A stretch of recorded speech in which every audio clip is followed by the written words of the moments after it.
düşün. Gönlümü yamen sana görünüşün.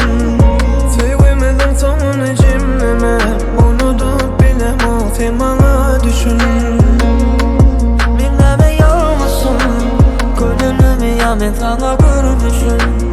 Sevgimizin sonunu cimrime sen bana düşün, bana düşün. Yadımda beni unutma diyedim. Özümü derlemeni hasredim. Diyedin sen velin keredim. Sonunu menlerle sen özümü dedim. Uğraşam hemen sendime. Beni uğraşıp bilem o sen sendime. Sen yenildi kaytalayan unut sözünü. Gizlemede ay çözüme min kimimi.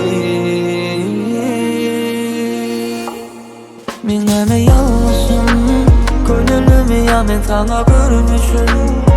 Sevgimizin sonunu cinleme unutup benim o sen bana düşün.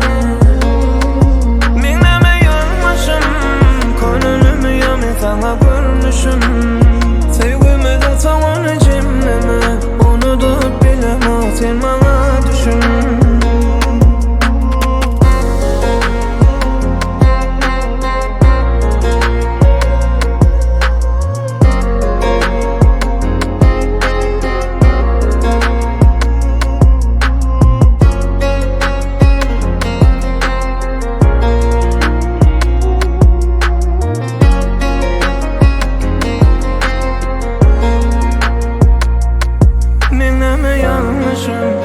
Gönlümü yamen sana görünüşün.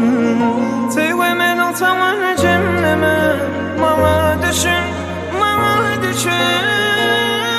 Bilmeme yalnızsın. Gönlümü yamen sana görünüşün.